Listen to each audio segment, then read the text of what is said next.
좁은 문으로 들어가라는 말씀 속에는 구원의 문이 거기에는 포함이 돼 있어요. 그래서 구원받은 사람들에게는 이런 일들이 있다 하는 것을 우리가 알 수 있습니다. 그럼 구원받지 못한 사람들은 어떤 일이 있는가? 넓은 문으로 가는 거죠.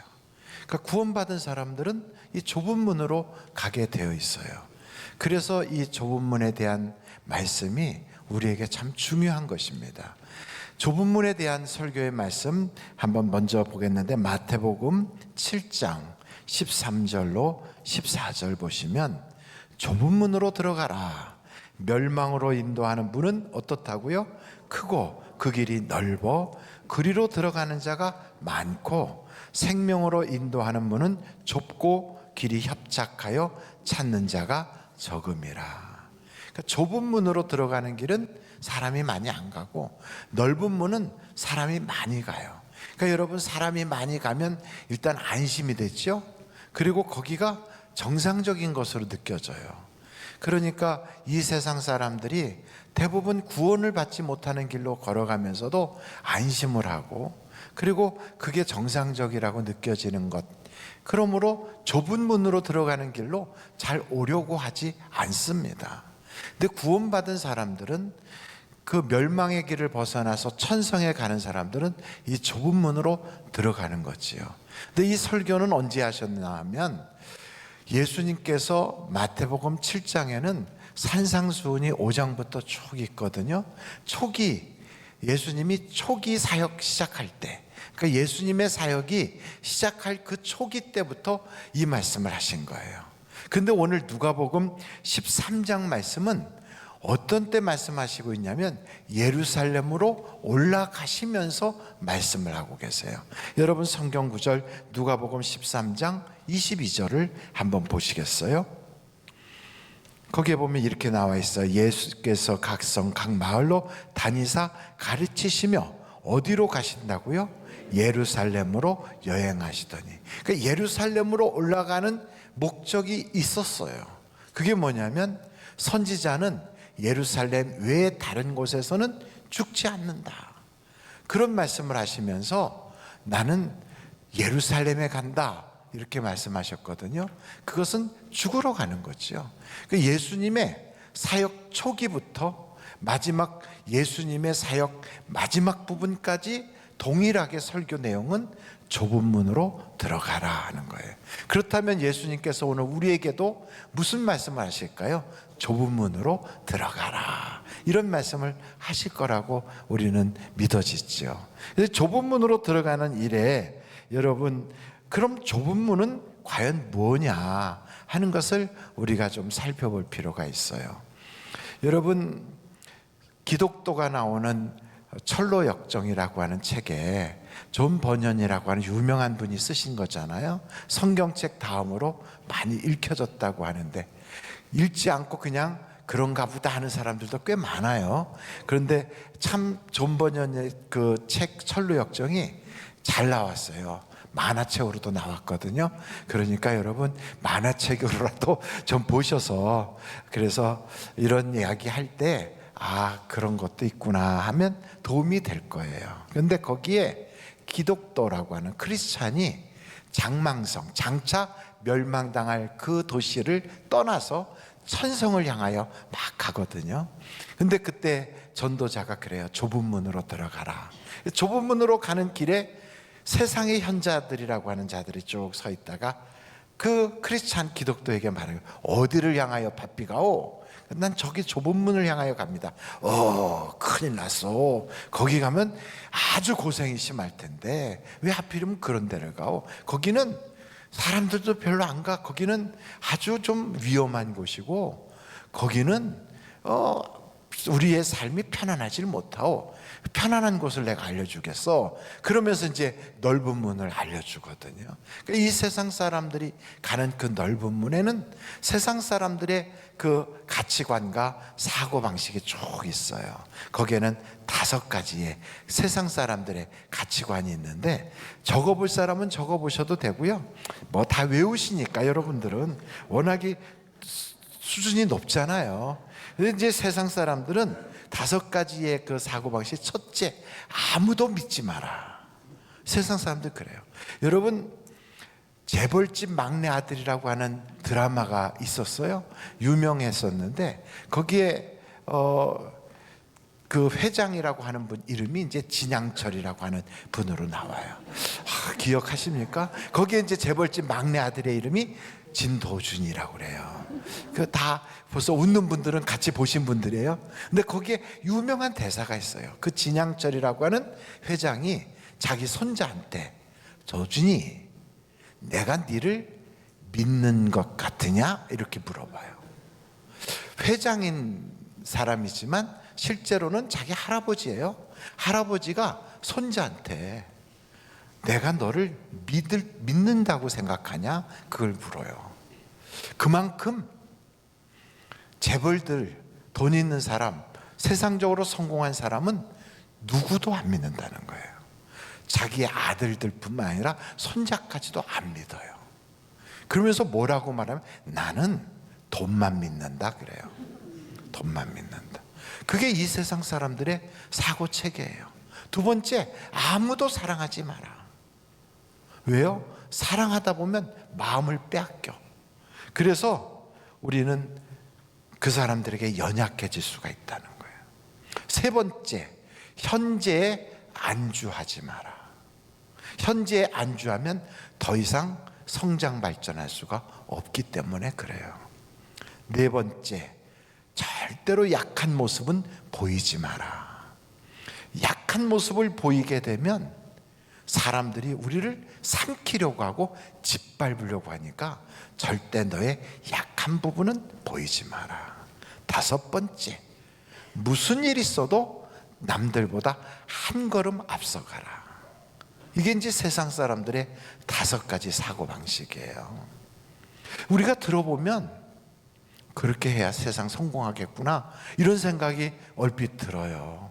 그리고 이런 그 철학을 가지고 인생을 사는 그런 분들은 카리스마가 있고 아주 강력하기 때문에 우리들이 그들의 삶을 보면서 배울 거리가 많네 이런 생각도 할 수 있어요. 그래서 직장 생활하거나 사업을 하거나 이러면서 그런 삶을 사는 사람들한테 우리는 도전을 받고 또 닮아가고 싶고 그렇단 말이죠. 근데 그 사람들의 그 삶의 행태가 그게 세상 현자들이 말하는 삶이고 그 길은 넓은 길이라고 가르치는 거예요. 이 넓은 길은 그 많은 사람들이 가지만 실제로 성공이라고 하는 그 자리에 딱 올라서는 사람은 극소수예요. 근데 그 사람들은 뭐라고 말하면 내가 움켜쥔 이 돈을 가지고 사람을 조정하고 지배하면서 나의 성공을 향하여 계속 나아간다는 거예요. 근데 마치 그 모습이 저 거라사인의 그 광인에게 붙었던 군대 마귀가 돼지들 떼로 탁 물려가가지고 그 돼지들이 귀신 들려갖고 일제히 달려가는 것처럼 이 세상 사람들은 그 길이 멸망의 길인 줄 모르고 그냥 달려가는 거죠. 그러면 우리는 어떻게 살아야 되느냐?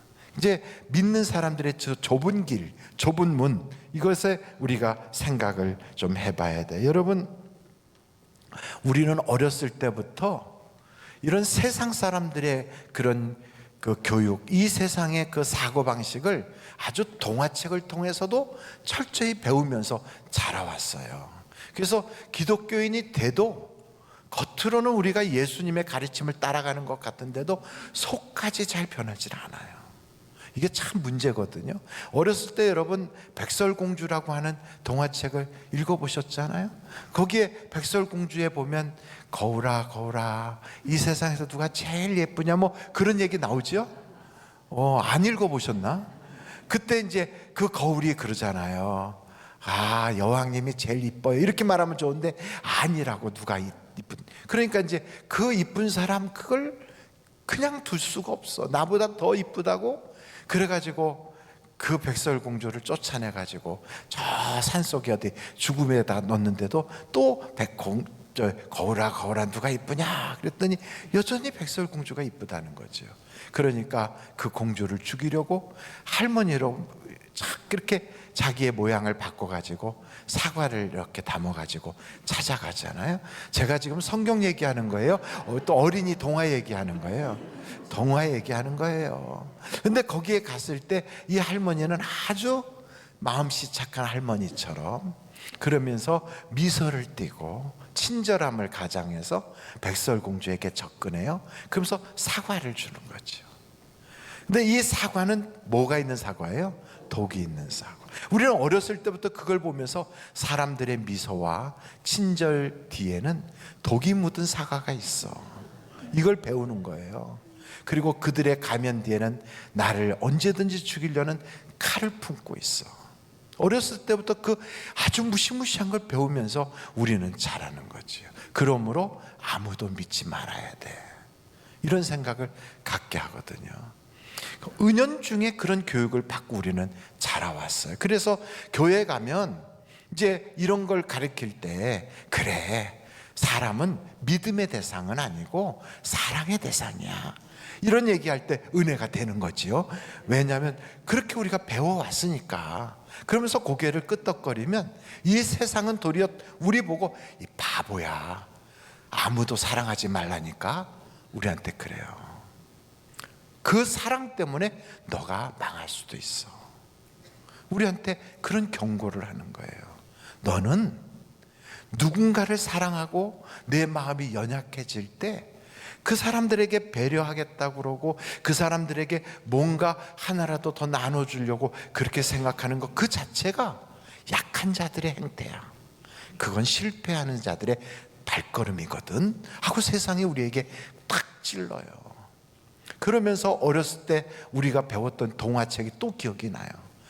그 동화책 속에 여러분 햇님이와 달님이라고 하는 그 전래동화 혹시 들어보셨어요? 와, 이거는 보통 굉장한 수준 높은 그건 보통 있죠. 논어하고 뭐 맹자쯤 배워야 이걸 알 수 있는 건데, 그때 그 어머니가 멀리 가서 일을 하고 광주리에 떡을 담아가지고 아이들에게 주려고 산을 넘어오는데 그때 누구를 만나요? 호랑이를 만나요. 이야, 수준이 대단히 높아요. 그리고 호랑이가 뭐라 그러죠? 아줌마, 아줌마, 그 광주리 속에 뭐가 있어요? 떡 있다. 그러니까 떡 하나 주면 안 잡아먹지, 이제 이렇게 시작하는 거지요. 세상이 우리에게 그걸 알게 하는 거예요. 어렸을 때부터 너 나누잖아, 너가 배려하잖아, 너가 하나 양보하지, 그럼 나중에는 너를 죽이려고 와. 거기서 끝나는 게 아니야. 그러면서 결국은 호랑이가 그 엄마를 잡아먹고 그 집에 아이들마저 잡아먹으려고 왔는데 아이들이 엄마가 아니고 호랑이라는 걸 알고 그냥 도망가는데 거의 잡히게 됐을 때 기도하잖아요. 그러면서 살려달라고 그러니까 하늘에서 뭐가 내려와요? 동아줄이 내려와요. 이야, 대단해요. 성경은 그렇게 알았으면 얼마나 좋았을까. 그래갖고 아이들 둘이서 그 동아줄을 붙잡고 막 양차양차고 올라가잖아요. 그 호랑이도 거기까지 와서 보니까 나도 동아줄이 필요해. 그러면서 동아줄을 내려달라고 기도해요. 근데 진짜 동아줄이 또 내려와요. 그런데 이제 호랑이도 그걸 붙잡고 올라가는데 그 동아줄은 무슨 동아줄이에요? 썩은 동아줄이었어요. 아이고, 야, 성경을 이만큼만 알면 얼마나 좋을까. 근데 그 동아줄이 그러다가 중간에 뚝 끊어져 호랑이가 팍 떨어지는데 어느 밭에 떨어져요? 수수밭에 떨어져. 그래갖고 수수 그게 그냥 이렇게 울긋불긋 빨갛게 됐다고 이제 그런 얘기를 배웠잖아요. 그래갖고 그 애들은 동아줄을 붙잡고 올라가서 하늘에서 큰 아이는 햇님이 되고 작은 아이는 달님이 됐다. 우리 어렸을 때 그 무시무시한 얘기를 듣고 자랐어요. 이게요, 공포적인 얘기. 아주 생각해봐요. 떡 하나 주면 안 잡아먹지, 이러고선 결국은 그 아주머니를 잡아먹고 그리고 그 집 애들까지 죽이려고 갔는데 막 끝까지 줄을 타고 쫓아와. 이야, 이거는요 공포 영화예요. 그런데 그걸 통하여 우리는 뭘 배웠어요? 절대 믿지 마라. 절대 나누지 마라. 절대 양보하지 마라. 이런 걸 배웠어요. 그럼 어떻게 돼요? 그러면 너가 죽을 수 있어. 근데 세상은 실제로 그래요. 미안하다, 잘못했다 이렇게 얘기하는 순간 너 잘못했으니까 죽어. 너 미안하지? 그러니까 너는 죽어야 돼. 세상은 우리에게 이렇게 찾아와요. 그게 무서운 거죠.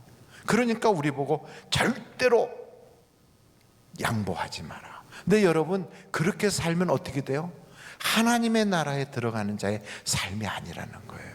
근데 하나님은 우리에게 무엇을 가르치나요? 우리에게 주신 은혜를 나누게 하시는 거예요.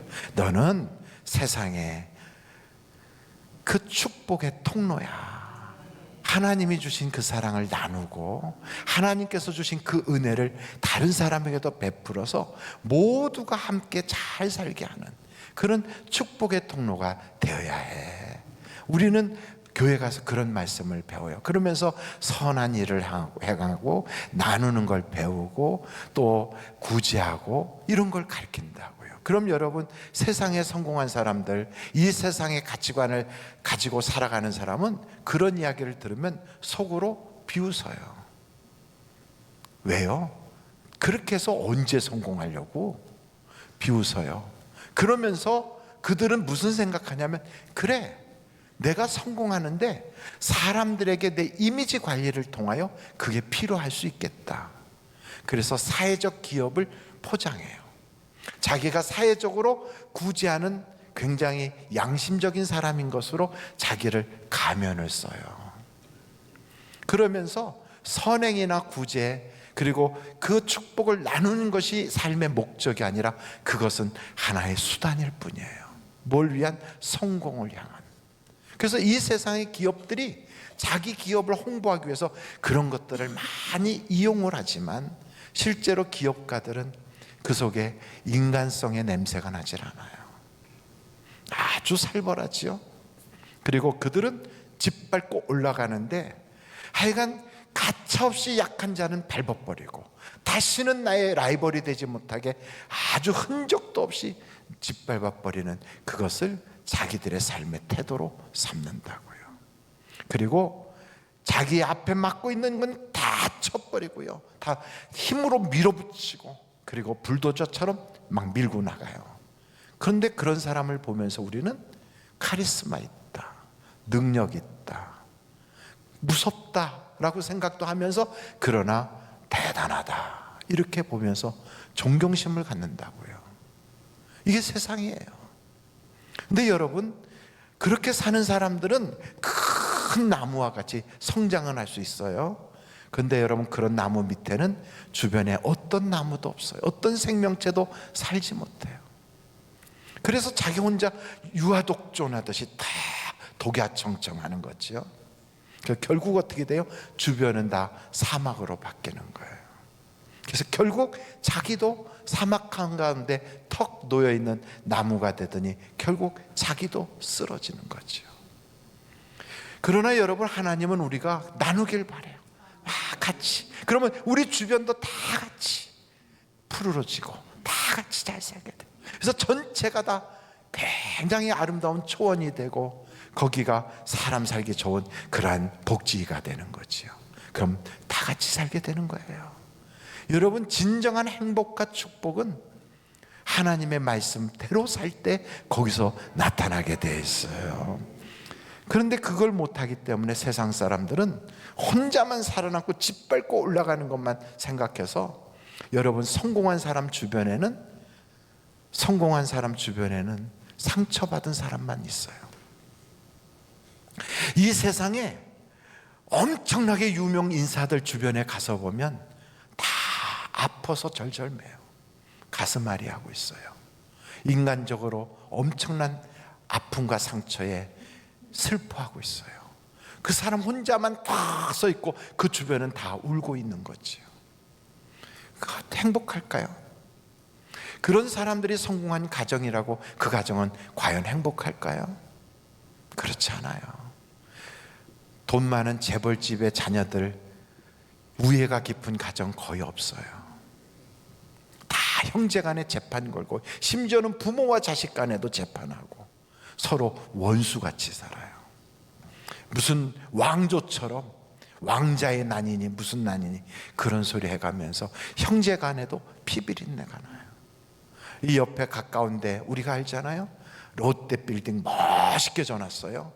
그러고도 결국은 아버지와 아들 간에 다투고, 그리고 그 어머니도 같은 어머니인데 같은 배에서 나온 어머니 자식들끼리 서로 또 원수같이 싸우고 재판해요. 거기에는 행복이란 없어요.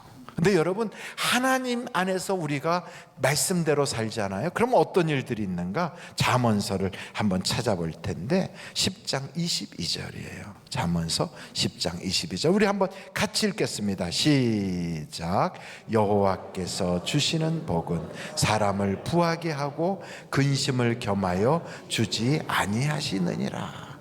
근심을 겸하여 주지 않아.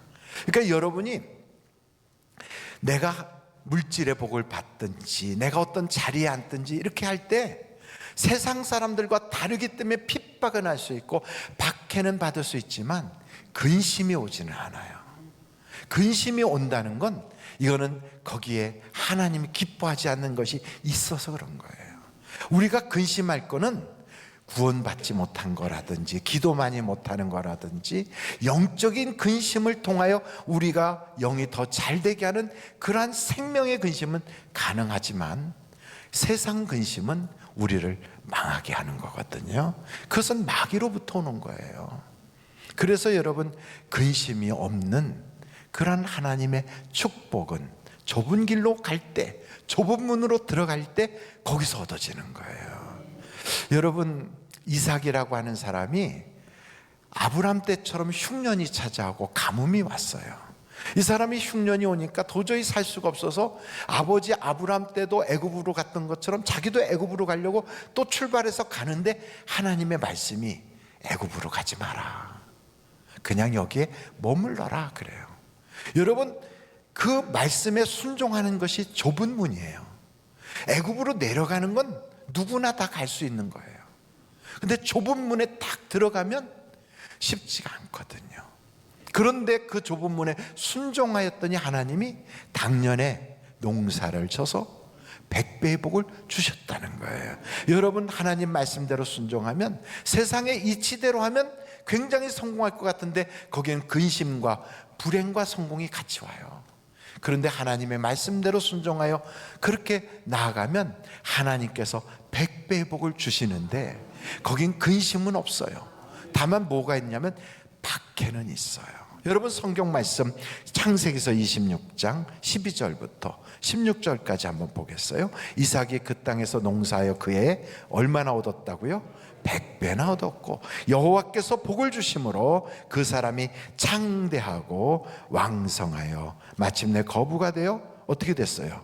양과 소가 떼를 이루고 종이 심이 많음으로 블레셋 사람이 그를 뭐 했다고요? 시기하여. 시기는 따라올 수 있어요.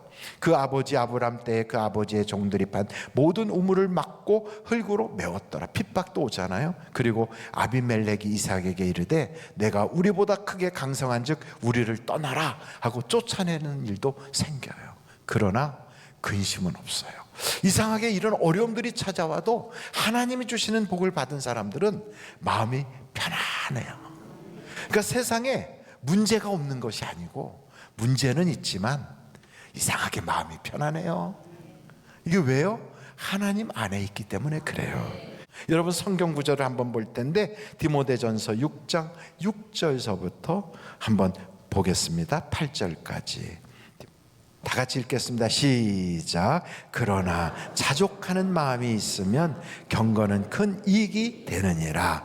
우리가 세상에 아무것도 가지고 온 것이 없음에 또한 아무것도 가지고 가지 못하리니 우리가 먹을 것과 입을 것이 있은즉 족한 줄로 알 것이니라. 그래서 부한자들에게 이렇게 말합니다. 디모데전서 6장 17절서 보면 내가 이 세대의 부한자들을 명하여 마음을 높이지 말고 정함이 없는 재물에 소망을 두지 말고 오직 우리에게 모든 것을 후히 주사 누리게 하시는 누구에게 두라고요? 하나님께 두며 선을 행하고 선한 사업을 많이 하고 나눠주기를 좋아하며 너그러운 자가 되라. 이것이 장래에 자기를 위하여 좋은 터를 쌓아 참된 생명을 취하는 것이니라. 그래서 여러분, 좁은 문으로 들어가는 것은 세상이 볼 때는 미련한 것 같으나 하나님의 지혜는 세상의 지혜가 따라올 수가 없어요. 그러므로 우리가 구원받은 자라면 삶의 태도가 이런 세상 사람들이 쫓아가는 5가지, 그게 아니라 믿음의 사람들이 가는 새로운 방법의 4가지, 제가 한번 말씀드릴까요? 첫째, 하나님을 신뢰하라. 두 번째, 이웃을 내 몸같이 사랑하라. 세 번째, 자족하는 마음을 가져라. 마지막 4번째, 하나님과 한편이 되라. 이게 참 중요하거든요.